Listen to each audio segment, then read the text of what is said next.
Transportation यानी किसी चीज को एक जगह से दूसरी जगह लेके जाना। सुनने में ये काफी बोरिंग सा लगता है कि यार इसमें आखिर इंटरेस्टिंग क्या हो सकता है। वेल, आज की वीडियो में हम आपको बताने वाले हैं ऐसे ही कुछ खास ट्रांसपोर्टेशन के बारे में जिसको सुनने के बाद शायद आपको इस चीज पर यकीन भी ना हो, तो इसीलिए वीडियो को पूरा लास्ट तक जरूर देखना। Number 1, statue of liberty. अब शायद ये सुनने के बाद बहुत सारे लोगों को शौक जरूर लग गया होगा कि स्टैच्यू ऑफ लिबर्टी का ट्रांसपोर्टेशन से आखिर क्या लेना देना, वो तो चुपचाप अपना दरिया में खड़ी हुई है। वेल, 46 मीटर की ये स्टैच्यू यहाँ हमेशा से मौजूद नहीं थी और ना ही इसे अमेरिकन्स ने खुद बनाया था। इसे फ्रांस ने अमेरिका को गिफ्ट किया था। ये स्टैच्यू फ्रीडम और डेमोक्रेसी का सिंबल है। साल 1885 में इसे फ्रांस से 350 इंडिविजुअल पीसेस में भेजा गया था, जिसका कुल वजन करीब 225 टन था। उस वक्त इसे बनाने में करीब 2,50,000 US डॉलर्स लगे थे। अगर हम इस पैसों को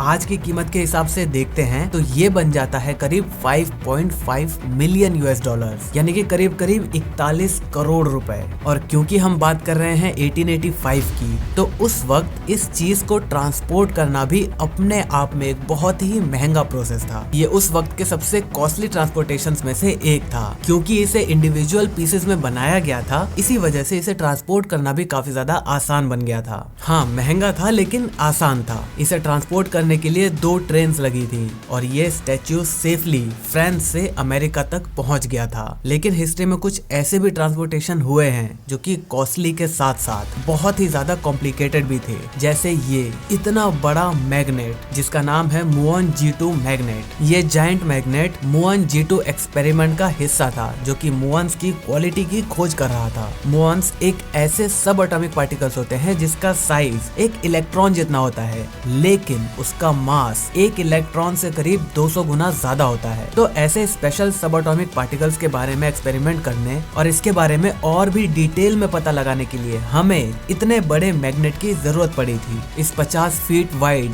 जायंट मैग्नेट को ट्रांसपोर्ट करने के लिए इसे एक स्पेशल ट्रक में लोड किया गया था। अब यहाँ पर बहुत सारे लोग ऐसा सोच सकते हैं कि ये मैग्नेट इतना बड़ा था और इसे रोड से भी हम ट्रांसपोर्ट कर रहे थे, तो इसने अपने आसपास की जो लोहे की चीजें थी उसको अपनी तरफ खींचा क्यों नहीं। मतलब इतना बड़ा मैग्नेट अगर किसी भी चीज के आसपास चला जाता है तो लोहे की वो चीज तो अपने आप इसकी तरफ अट्रैक्ट हो जानी चाहिए थी। तो वेल, ये एक इलेक्ट्रोमैग्नेट था। मतलब कि जब तक हम इसको इलेक्ट्रिसिटी नहीं देंगे तब तक ये एज अ मैग्नेट काम नहीं करेगा। लेकिन अब क्योंकि एक इलेक्ट्रोमैग्नेट था तो इसीलिए इसका जो कंस्ट्रक्शन है वो भी काफी ज्यादा कॉम्प्लेक्स था और इसीलिए इसे एक जगह से दूसरी जगह पहुंचाने में इसे बार बार लोड और अनलोड करते वक्त ट्रांसपोर्ट कर रहे लोगों को इस बात का बेहद खास ख्याल रखना पड़ता था कि ये रिंग 3 mm से ज्यादा ट्विस्ट ना होने पाए, वरना इसकी एक्यूरेसी जो है वो पूरी तरीके से खराब हो सकती है और इसे दोबारा से रिकैलिब्रेट करना पड़ सकता है। प्रॉपर सिक्योरिटी के साथ इसे ट्रांसपोर्ट करने में करीब 35 दिनों का वक्त लगा, जहां इसने रोड में ट्रेवल किया और पानी में भी सफर किया था। G2 टीम ने इस जायंट मैग्नेट को 2013 में सक्सेसफुली ट्रांसपोर्ट कर दिया था।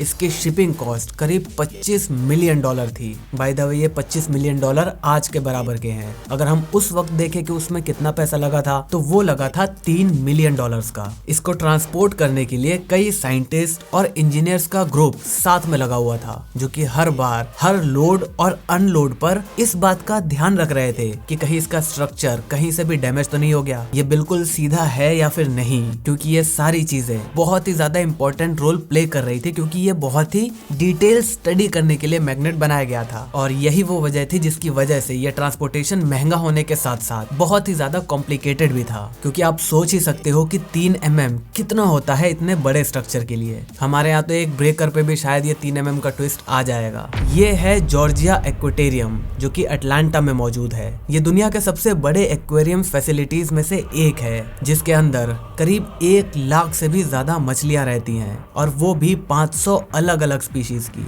2005 में यूपीएस को एक अजीब सी रिक्वेस्ट आई। यूपीएस एक शिपिंग कंपनी है जिसका कहना ये है कि वो दुनिया में किसी भी चीज को किसी भी कोने से एक जगह से दूसरी जगह आसानी से ट्रांसफर कर सकता है। बर्नार्ड मार्कस जिनका ये एक्वेरियम है, उन्होंने यूपीएस को कांटेक्ट किया और उन्हें 2 व्हेल शार्क्स ट्रांसपोर्ट करने के लिए कहा, जिसे ताइवान में खरीदा गया था। अब यूपीएस को 2 शार्क व्हेल्स को ताइवान से अटलांटा जॉर्जिया एक्वेरियम में पहुंचाना था। ये बहुत ही लंबा सफर होने वाला था और इसमें बहुत सारी प्रॉब्लम्स आने वाली थी। सबसे पहली प्रॉब्लम, इनका वेट और इनका लेंथ। एक व्हेल शार्क की लेंथ करीब 16 फीट तक की हो सकती है और उसका वजन करीब 1000 किलोग्राम तक का भी हो सकता है। अब इन्हें इतनी दूर बिना पानी के तो लेके जाया नहीं जा सकता, इसीलिए इनके लिए एक स्पेशल तरह के कंटेनर्स बनवाए गए जो कि 14 फीट लंबे और 8 फीट चौड़े थे। इसमें लाइफ सपोर्ट सिस्टम भी लगाया गया था, जिसकी वजह से एक सिंगल बॉक्स का कुल वजन करीब 1200 किलो बन गया था, सिर्फ बॉक्स और पानी का। इसके बाद इन दोनों बॉक्सेस को बोइंग 747 प्लेन के सेंटर में रख दिया गया ताकि प्लेन का बैलेंस बना रहे। ऑब्वियसली अगर 2 इतने बड़े बड़े कंटेनर्स एक प्लेन के अंदर रखे होंगे और वो थोड़ा सा भी ऑफसेट हो जाते हैं तो उससे बहुत सारी कॉम्प्लिकेशंस हो सकती हैं। इसी वजह से इन्हें प्लेन के बिल्कुल सेंटर में रखा गया था। अब यहाँ पर दूसरी प्रॉब्लम थी टाइम की। इस ट्रांसपोर्टेशन में जरा सी भी देरी बर्दाश्त नहीं की जा सकती थी, क्योंकि whale sharks time to time potty करके अपने जो बॉक्स है उस बॉक्स के पानी को पूरी तरीके से गंदा कर रही थी। और इतनी ऊंचाई पर हम कंटेनर के पानी को साफ भी नहीं कर सकते या चेंज भी नहीं कर सकते, तो इसीलिए इन शार्क्स को जल्दी से जल्दी इनके डेस्टिनेशन तक पहुंचाना जरूरी था। ताइवान से अटलांटा जॉर्जिया एक्वेरियम का सफर टोटल करीब 17 घंटे का था, लेकिन इन सारी भागा दौड़ी के बावजूद भी अंत में फ्लाइट अटलांटा सही सलामत पहुंच गई।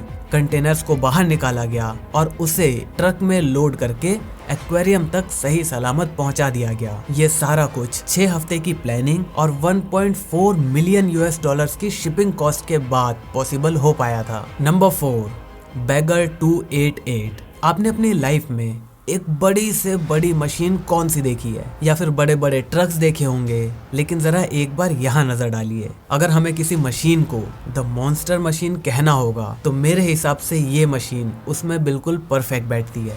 मतलब ये मशीन इतनी ज्यादा बड़ी है कि इसे चलाने के लिए भी 6 लोगों की जरूरत पड़ती है। ये दुनिया की सबसे बड़ी डिगिंग मशीन्स में से एक है। इसकी लेंथ करीब 2 फुटबॉल फील्ड के बराबर है। इस मशीन की विड्थ करीब 46 मीटर और हाइट 96 मीटर्स है। और अगर हम इसके वजन की बात करें तो वो है 12246,984 किलोग्राम्स। 2001 में इस एक्सकेवेटर का काम टैगबाओ हेमच माइंस में खत्म हो गया था। अब इस मशीन की जरूरत दूसरे माइंस में पड़ रही थी जो यहाँ से करीब 13 माइल्स की दूरी पर था। तो इसी वजह से इसे डिसमेंटल करके इसे शिप करने के बाद दोबारा उस जगह पर असेंबल करना, इसमें बहुत ही ज्यादा खर्चा आ रहा था। तो इसीलिए ट्रांसपोर्टेशन वाले ने सोचा कि 13 माइल से तो है, क्यों ना इस मशीन को बना बनाए जैसे ये यहाँ पर है बिल्कुल वैसे ही उठाकर वहाँ पर शिप कर दिया जाए। तो जरा आप खुद ही सोचिए कि ये मशीन इसे साबुत एक जगह से दूसरी जगह लेके जाना, सोचने में ही ये चीज कितनी ज्यादा कॉम्प्लिकेटेड लग रही है। तो सोचो कि जब इसे असली में करा गया होगा तो वहाँ पर कितनी सारी प्रॉब्लम्स आई होंगी। इस मॉन्स्टर ने हाईवे, रेलवे और पानी तक को क्रॉस किया सिर्फ 13 माइल्स के लिए। इस पूरे सफर में इसे 33 हफ्तों का टाइम लग गया, जिसकी वजह से इसके ओवरऑल जो ट्रेवल स्पीड थी वो थी करीब 33 फीट पर मिनट। इसे ट्रांसपोर्ट करने में करीब 50 मिलियन जर्मन डॉलर्स लगे थे और करीब 70 वर्कर्स हर वक्त इसके मूवमेंट के समय इसके साथ मौजूद रहते थे। नंबर 5, ट्रोल ए।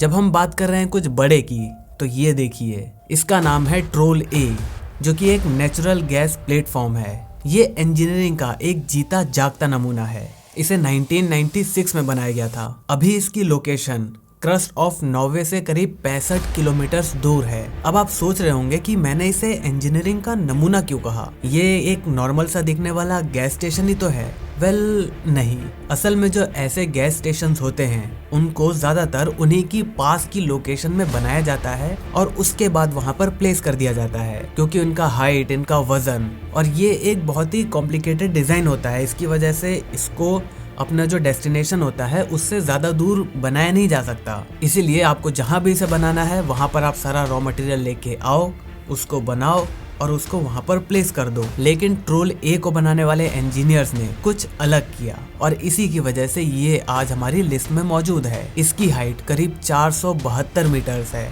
ये gas platform Empire State Building से भी ऊंचा है, जिसका वजन करीब 6,83,000 टन से भी ज्यादा है। अगर मैं कंपैरिजन के तौर पे कहूँ तो इसे बनाने में जितनी स्टील का यूज हुआ था, उतने स्टील में आप करीब 15 एफिल टावर्स बनवा सकते हो। जैसा कि मैंने आपको बताया कि इतना बड़ा प्लेटफॉर्म हमेशा लोकेशन के बहुत ही पास में बनाया जाता है, लेकिन इसे जो इसकी लोकेशन है उससे करीब 200 किलोमीटर दूर बनाया गया था। इसका कंस्ट्रक्शन 1991 में शुरू किया गया था और प्लेटफॉर्म पूरा बनने के बाद 10 टग बोट्स इसे खींचकर गैस फील्ड तक लेकर आए थे, जिसमें हफ्तों का टाइम लग गया था। ये प्लेटफॉर्म कंक्रीट के बने हुए पिलर्स के ऊपर खड़ा है, जिन्हें कैसन्स कहा जाता है। कैसन्स कंक्रीट के बने हुए कप्स की तरह होते हैं, जिसके अंदर एलिवेटर्स लगाया जाता है, जिसकी मदद से वर्कर्स ऊपर नीचे कर पाते हैं। इन एलिवेटर से आपको नीचे से ऊपर जाने में करीब 9 मिनट का वक्त लगता है, जिसमें आप YouTube की एक वीडियो तो देख ही सकते हो। लेकिन हमारी वीडियो शायद नहीं देख पाओगे, क्योंकि हमारी वीडियो थोड़ी सी लंबी हो जाती है। इस अजूबे को बनाने और ट्रोल गैस फील्ड तक लेकर आने में करीब 5 साल और अप्रोक्सीमेटली करीब 650 मिलियन US$ लगे थे। ये सही में इंजीनियरिंग का एक जीता जागता नमूना है, क्योंकि आज ये होता तो इतनी बड़ी बात नहीं थी। लेकिन ये काम हुआ था 1996 में, और इसी वजह से 1996 में इसे Guinness book of world record में भी शामिल किया गया था। तो मुझे उम्मीद है आपको आज के सारी कॉम्प्लिकेटेड ट्रांसपोर्टेशंस को देखने में काफी ज्यादा मजा आया होगा। और अगर आपने यहाँ तक वीडियो देख ली है तो वीडियो को लाइक करना बिल्कुल भी मत भूलना और शेयर कर देना अपने सभी दोस्तों के साथ। अगर चैनल पर नए हो तो चैनल को सब्सक्राइब करके इस घंटे वाले बटन को दबाना बिल्कुल भी मत भूलना, क्योंकि हम ऐसे ही ज्ञान बांटते रहते हैं। जय हिंद, वंदे मातरम।